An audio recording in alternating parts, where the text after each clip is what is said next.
in Philadelphia, let us declare again that we will be a free people, free from fear and intimidation. Let us declare again that we are a nation of interdependence and that in America, love always trumps hate. Let us declare. Let us declare so that generations yet unborn can hear us. We are the United States of America. Our best days are ahead of us. And together, with Hillary Clinton as our president, America, we will rise. God bless America. Let us rise together. God bless America.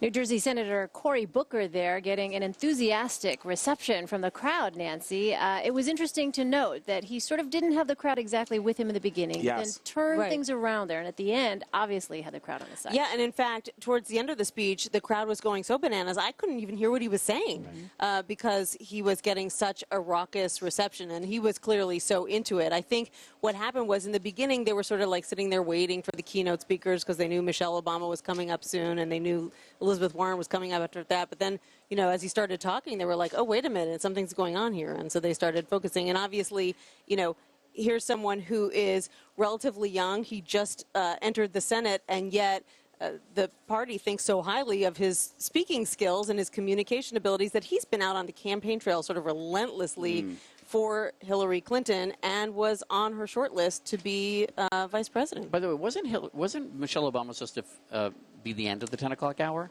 Oh, yes. What happened? So what happened was that Bernie Sanders originally was supposed to speak at 9 p.m. Right. Which would not have been on network prime. That would not have been on network prime time. And the Bernie people were not happy about this. They said, hey, look, as much as we love Elizabeth Warren, why is she speaking at 10? We're the ones who won 13 million votes. And so, you know, that was already the problem was that 10 p.m. was a pretty packed hour. You had Elizabeth Warren and you had Michelle Obama, and Bernie Sanders is not known for his brevity. Right. So, you know, he kind of had the 9 o'clock hour to himself, but you know, the convention organizers, after everything that's happened over the past 48, 72 hours, were so eager to basically placate him and his supporters that they said, okay, if you'd like to do a slightly shorter speech and go at 10 o'clock, then, you know, you're welcome to. So, so that explains why he was in the primetime hour. Cory Booker, just to finish up on him. So at one point he had a sort of a call and response going with the crowd.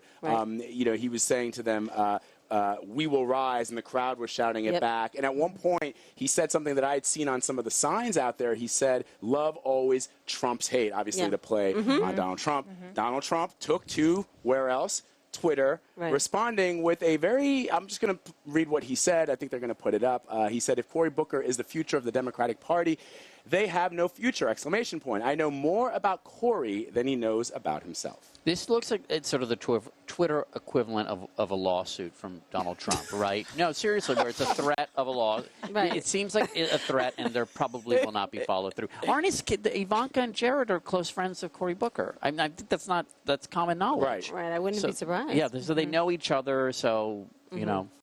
Yeah, and that's well, good. They're friends with Chelsea Clinton, too, and I'm not sure that I've always Trump wondered how close, when they say they're friends, actually. You don't think they're close? I mean, what does that mean? Yeah. You know. Well, they would seem to have a lot in common, but anyway. I mean, just Chelsea in terms Clinton, of being the children of, yeah. you know, people in the spotlight. And Chelsea Clinton and Ivanka Trump both have fathers-in-law who have been in the slammer. It's true, though. Oh, that's a good point. Yes, that's right. That's not what I was referring to. Right, yeah, exactly. All right, but so this veiled response, like this cryptic response from Donald Trump. But Cory Booker, though, was a rising star, seen as a rising star, as you mentioned, on the short list, right, for Hillary Clinton's VP picks. Were expectations high for him going into this, Nancy? Yes. I mean, it's not a surprise that he was chosen to speak on the very first night of the convention when they wanted to highlight some of their biggest stars, including Elizabeth Warren. And I think that they were really going on this first night for feel-good speakers who were going to appeal to the Bernie Sanders crowd and the Clinton crowd. They didn't. I don't think they knew it was going to be quite as tense as it was at the beginning of this convention, but they knew that they had some healing to do and that they wanted to bring people together. So, you know, he was a great choice. Al Franken, another senator, Sarah Silverman, who was a big Bernie supporter. Remember at one point she said to the crowd, she said, for those of you, I don't remember the exact comment, but it's something like, you know, for those of you who are, you know, to all the Bernie supporters. For all the Bernie or bust, for all the Bernie or bust people, you're being ridiculous. Yeah, you're being ridiculous. And she said that wasn't received very well. No, I mean, really, it was one of those moments where you thought to yourself, I can't even hear what she's saying anymore because people are so fired up over that. Right. And they also had to fill time at that moment because they had to stretch out, which was, I think they probably both wanted to get off stage at that point. So before we talk about what we're going to see tomorrow, I want to ask you guys who you think the MVP of tonight was. I mean, I'm guessing Michelle Obama is probably, you know, the MVP. Yes. But in terms of those folks who generally have a breakout night, do you have a vote for somebody like that we'll be hearing a whole lot more of? You know, I think people expect a great speech from Bernie Sanders, and he turned one in. They expect a great speech from Elizabeth Warren, and she turned one in. And, you know, not that they don't expect one from Michelle Obama, but she doesn't give speeches like this very often. So I think that, you know, what she had to say was probably fresh and new for a lot of people and a reminder to those who have some hurt feelings here in the room that, you know, that they've got more in common than different. All right, so we have to take a quick break, but before we go, we want to say thank you so much, Mo Rocca, for gracing us with your presence. Don't go, Mo. I know. So fun. I know you say it ain't so, Mo. Okay, great. Less is Mo. You'll be back. And I wore the Chivas in honor of Bernie. Did. You know, for Bernie theme night. I'm wearing Chivas. Got it. All right. You're back tomorrow with us and all week. Oh, great. All right. Did you luck be a lady ATG before you after the go? gavel. And what's that? Did you luck be a lady before you go? Oh, maybe tomorrow. Let's tease that for tomorrow. I'm a more how to succeed. Sit down, you're really sit down, you're rocking the boat. Very good. This is going to be all musical theater. We're going to have some rehearsals. Develop a cloth. I think that we should build to like a performance at the end of the week or something. An acapella performance. And if I were a bell, I'd be ringing. Wow, ladies and gentlemen, Mo Rocca and Nancy Cordes together. You're together one night only. We just want to be asked back. Wow. Exactly. Try the feel. Oh my God, we have the same up tempo. Ding dong, ding dong, ding ding.